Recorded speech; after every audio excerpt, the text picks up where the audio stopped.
Hi guys, I'm Alyssa, and I've decided to start logging my journey with my disc herniation. So, just a little backstory, I started to experience pain at the end of June of 2025. It is now October 5th, 2025, so about 4 months ago, I actually did the math, and my last workout in the gym was 107 days ago, which is so tough. I've been having a very emotional morning so far because of all this. Anyway, I found out eventually, I think end of August, I finally gave in to seek medical treatment and just to figure out what was really going on. And I found out that I have a herniation at L5-S1 and a minor bulge at L4, L5, but that one isn't compressing a nerve that we know of. So that's been going on. Severe pain all the way down my leg. When it started in June, it originated just kind of like in my hip area on the left side. And I thought that maybe I was just sore from the gym because the last workout that I did in June was on the Stairmaster. And then I think I did farmer's carries that same day, but I don't really remember. But I know that like the primary thing that I did that day was the Stairmaster. So a few days later, I started to feel some soreness, and I was like, okay, it'll go away. And spoiler, it never went away. It just continued to get more and more intense and started to radiate down my leg. So I thought I was just having a bad bout of sciatica because I've had that before, but it's always gone away in a couple days. So we went on a mission trip the second week of July, and throughout that whole week it was still continuing to get worse. And I was like, okay, it's just because we're not sleeping on great beds. We've been in a church van a lot. I just kept like writing it off, like, okay, there's reasons why it's not getting better. And then at the end of July, we were on another church trip to Myrtle Beach, and that week is when it really started to hurt so bad, like debilitating pain. That was the first week that I was, just taking ibuprofen and Tylenol every day. Actually, let me backtrack. The week before that, we were on family vacation with my husband's family. And that week, yes, I was wrong. That week is when it really started to just kind of skyrocket, because I remember we were on the way home. It's not a super long drive. We live in South Carolina. We were vacationing in Tennessee.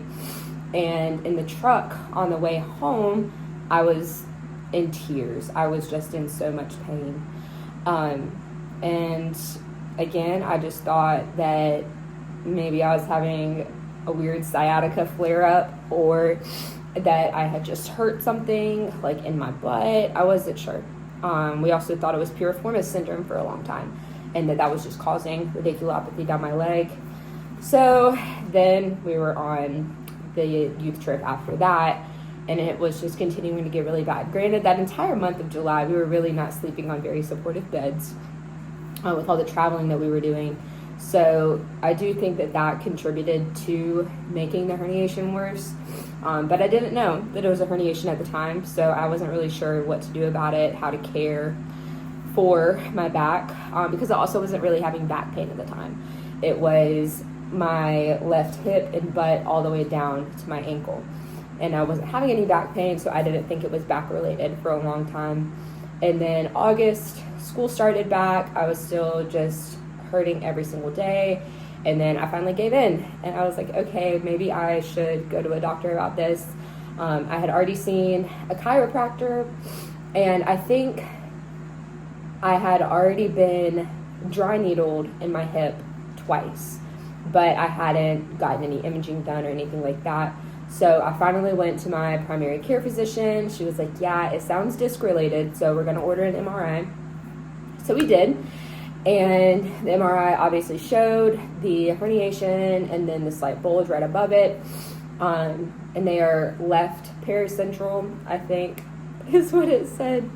There's also a slight fissure in L4, L5, but all the pain that I'm experiencing is coming from L5-S1. So, got the MRI. I started seeing a nurse practitioner at a neurosurgeon's office, and the first step that she recommended was to get an epidural steroid injection. So I want to say that I got that the second week of September. It was an interlaminar ESI, and so painful. The pain management doctor that did it, he said that a lot of people just feel relief from the lidocaine, and I did feel relief from the lidocaine in the sense that I did not feel the other needles going in. But when he started to inject the steroid into the disc, it was excruciating, and it hurt so bad. And then he put me on prednisone, and he was like, hopefully that'll help the swelling go down so that the steroid can kind of start to take effect. It did not. Those few days right after the epidural steroid injection were so bad. But by this point, I was also on metaxalone, I think is Scalaxin. That's the other name for it. It's a muscle relaxer, and I have found the most relief from that. From everything that I've tried, it's been the muscle relaxer that has helped the most. That, and obviously ibuprofen and Tylenol. So the epidural steroid injection didn't work, so I've been continuing to try physical therapy and chiropractors and just doing all of the things that I know to do. I have not gotten dry needled again. I got the ring dinger chiropractic technique done recently, where you're kind of like strapped onto the table and they yank your spine. I will actually insert a video of that. Yep, just like that. Yep. Oh gosh. Ooh. Did you feel that all the way down? Yeah. Mm-hmm. But anyway, I tried that, and it did provide some pressure relief in my spine, but the nerve pain was still very much there. And that was the end of this past week, so that was not even that long ago. And now, a few days later, I feel like back to where I started, which is just so frustrating. My favorite things to do are to weightlift and to hike, which is so unfortunate, because I can't do either of those right now, and that's just been really tough. That's taken a huge toll just on my mental health, because that's just how I unwind and unplug. I'm also in grad school right now, and I work in special education, so my job is pretty hands-on. I can't necessarily rest. It's a very active, steady moving job, so I haven't had much of an opportunity to just kind of lay around and do nothing. But I think that's good, because honestly, going to work and moving around does help me to find some relief, but I don't know. So that's just kind of bringing you guys up to date on where I'm at right now. It's October 5th, so it's probably been about 105 days of consistent pain that just has not gone away. I have not found anything yet that has just completely resolved the pain. I've seen 2 neurosurgeons. The first one was the nurse practitioner. It was not the actual neurosurgeon. And she was great. She explained everything that was going on, and she was the one that recommended the epidural, and I'll see her again at the end of this month. But I did see another neurosurgeon just for a second opinion on my MRI, and he was immediately like, yeah, you probably need surgery, which would be a microdiscectomy, which I'm just trying to avoid at all costs, because I don't know, I don't like the idea of surgery. It just scares me. Granted, I feel like that's the path that I am headed down, or headed toward, is a microdiscectomy, which is less terrifying than a fusion, I will say that. But yeah, I feel like I've just continued to meet people, like God has just placed people in my path that have had microdiscs in the past and have just said very great things about them. I've been watching other people on YouTube that have gone through the same thing, that have gotten microdiscs, and so far I haven't really heard anything negative about them. I know some people re-herniate, and that's just a very scary thing to also think about, because we want to have kids someday, like within the next few years, and the thought of being in this kind of pain while pregnant and not being able to take anything for it, having to put surgery completely off the table for 9 months, that terrifies me. So I'm not in a huge rush to get better and to heal it up, but I am not really on this journey for the long haul, you know? Like, I need it to get better. Sooner rather than later, preferably. Like sooner, like August would have been great. But things just don't always happen that way. And I will say that as difficult as this entire season has been, it has really tested my faith in the Lord. I'm a very strong Christian. I love Jesus, and my faith is just the center of everything that I do. And it has given me the opportunity to really, truly, I think, like for the first time in my life, really rely on the strength of the Lord, because I do not have my own strength right now. And that's so tough. Like I said, I'm not going to get emotional again. Weightlifting is just one of my favorite things to do. And if you are watching this and you know me, you know that I've been a huge weightlifter for years. And I think that's probably why I'm kind of in the predicament that I'm in, because I love lifting heavy weights. It makes me feel good. And I think I probably just did that too heavy for too long, without proper recovery and stretching and things like that. And it's just really tough, because after not being able to lift a weight for 4 months now, I'm like, I just feel weak. I don't feel strong. I used to feel very strong, and I just don't feel strong right now. But it's put me in the perfect spot to not rely on my own strength, and to rely on the strength of the Lord, and to just be in constant prayer and just constant reliance on God, and just for His peace, because I don't have strength, I don't have peace. It's been really hard at moments, not the whole time, but it's been really difficult in moments where it really hurts to experience joy, and to just feel joy, to feel the presence of God, because the devil obviously doesn't want me to turn to the Lord during this. He doesn't want us to ever turn to the Lord. When we're struggling, he wants us to turn to the world and things that the world tells us will make it better. And I'd be lying if I said that there wasn't temptation for that, to want to turn like back to things that I used to do. That's been tough, of like denying the world every single day and telling myself like, God's gonna get me through this, God's gonna get me through this, and I know that He is.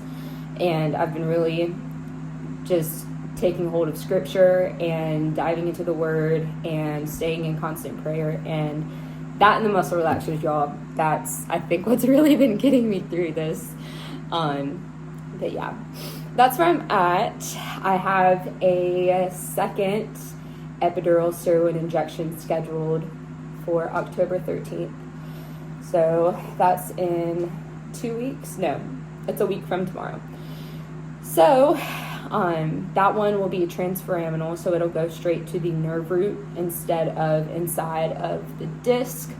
So hopefully that'll more target the pain, but it won't necessarily do much for the herniation itself. It's really just the pain management thing. And the pain management guy that I've been seeing has recommended like gabapentin and Lyrica, which I am so hesitant to take. I do not like even taking the muscle relaxers, and Tylenol and ibuprofen, like even that is pushing it for me. Doing another prescription on top of that is just really not a road that I want to go down. But if the next epidural doesn't work, I think we might talk about that. I'm still continuing physical therapy, and I have mixed feelings on chiropractors right now because I've just heard so many different things. And that's another thing that's been really tough, is that when you're going through something medically, everyone wants to give their opinion whether you ask for it or not. They'll say, oh, well, I did this and it fixed it, or I saw this chiropractor and he fixed it. And it's invalidating in a sense, because I don't think people realize how much I've tried, like all of the different things I've tried, all of the different people I've seen. I've seen 3 different physical therapists, 4 chiropractors, 2 neurosurgeons, obviously got an MRI, steroid injection. I just sent my MRI with a friend yesterday for a neurosurgeon that she works with to look at it. I just feel like I'm kind of at a dead end with conservative treatments. McKinsey method exercises have really made things worse, so I'm not doing those anymore. I'm doing more like nerve glides and side nerve glides. But heat doesn't help. I had a lot of people tell me like, oh, we'll just put a heating pad on it. That makes it significantly more painful. Hot showers help sometimes, not always. I can't sit in a bathtub. I've tried hot baths with magnesium and Epsom salt and all the things. And if I could like be in a stand-up bathtub, I think that would help. But sitting in a bathtub is very painful. Laying in bed used to not be so painful, like I feel like a month or 2 ago, and that's getting increasingly more painful just to try to go to sleep. I have to sleep on my side with a pillow between my knees or on my back with a pillow kind of underneath my knees to get any sort of relief to fall asleep. I've also been using a TENS unit on my leg. Right now it's hooked up to my calf, and it definitely helps. But yeah, it's kind of where I'm at. I hope that this video reaches the right people, because I know that watching other people on YouTube that have gone through the same thing has helped me. So that's my intention, is that it helps someone else. But yeah, I think that's all I've got. So I will continue to keep y'all updated on this page, and just praying that this doesn't turn into a road to a microdiscectomy. But if it does, I will take y'all on that journey with me. But right now it's the road to the next day. It's just one day at a time. And then the road to my epidural next week. And the road through physical therapy. And I think if I do end up having to get a microdisc, it'll be at the beginning of December. Because that just makes the most sense financially with being out of work, and just kind of like lining it up with the holidays and when I will already be on break from school. So yeah, that's where I'm at. Bye guys.